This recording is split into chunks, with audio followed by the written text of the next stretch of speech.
বন্ধুরা, আজকে আমি ঝিঙে বড়া করব। তো তার জন্য লাগছে আমার ঝিঙে, দেখো কেটে নিয়েছি। ঝিঙে কেটে আমি ঝাঁটার খেলের মতো কেটে নিয়েছি, এক পাশটা বন্ধ। তো এটা আমি প্রথমে একটু লবণ জলে এটা আমি ভিজিয়ে নিয়েছিলাম, মাখিয়ে রেখেছিলাম। তো অনেক জল বেরিয়েছিল, তো আমি ঝিঙাগুলোকে চেপে চেপে জল বার করেছি। আর এদিকে ব্যাটার গুলিয়ে রেখেছি, দেখো চালের গুঁড়ো, লবণ, হলুদ, চিনি, সামান্য লঙ্কার গুঁড়ো দিয়ে আমি একটা পেস্ট বানিয়ে রেখেছি। আর এদিকে তেল আমার গরম করতে বসিয়ে দিয়েছি। তো এবার আমি এই যে দেখো একটা করে ব্যাটারে ডুবাবো।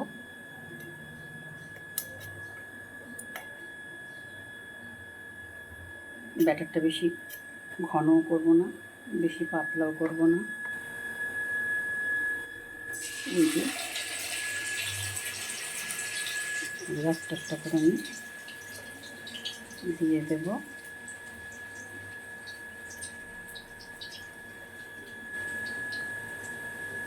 এক পাশটা একটু করে চেপে দেবে। দেখো এরকম করে চেপে চেপে দিয়ে বসিয়ে দিতে লাগবে। এক হাতে ক্যামেরা করছে, এক হাতে ভাজাটা করছি, তাই একটু অসুবিধা হচ্ছে বন্ধুরা, ক্ষমা মার্জনা করে দেবেন।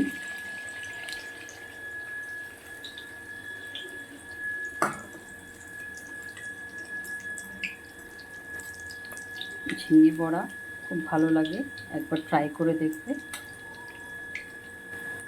নিরামিষের দিন আমি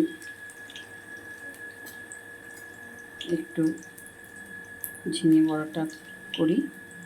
তো বন্ধুরা দেখো এরকমভাবে ছেড়ে দেবে সুন্দর করে।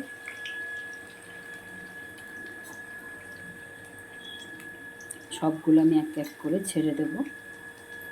তারপর যে ব্যাটারটা থাকবে সেই ব্যাটারগুলো দিয়ে আমি ওর দিকে দিয়ে দেব।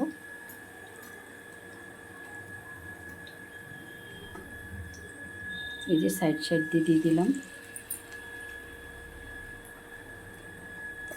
আমার আর একটা আছে, তো আমি এদিকে বসিয়ে দিচ্ছি হালকা করে। এটা অল্প আছে, মুচমুচে করে ভাজতে লাগবে। প্রথমে তুমি একটু আঁচগুলো বাড়িয়ে নেবে, তারপরে মিডিয়াম টু লো আছে ধীরে ধীরে ভাজলে তোমার এটা মুচমুচে হয়ে যাবে। প্রথমে একটু বাড়িয়ে নেবে। তো বন্ধুরা এটা লাল লাল করে ভেজে উঠাবো। আর যে ব্যাটারগুলো আমার ছিল, তো সেই ব্যাটারগুলো উপর দিয়ে আমি দিয়ে দিচ্ছি। হাত দিয়ে করলে হাতের স্বাদই আলাদা।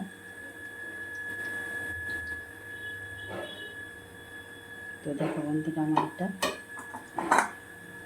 ফ্রাই হয়ে গেল। এইটা আমার এখন সুন্দর করে ভাজার পালা। যদি তোমাদের এই রেসিপিটা ভালো লেগে থাকে, ঝিঙের বড়া, তো অবশ্যই লাইক শেয়ার করো। এটা নতুনত্ব রান্না। তো বন্ধুরা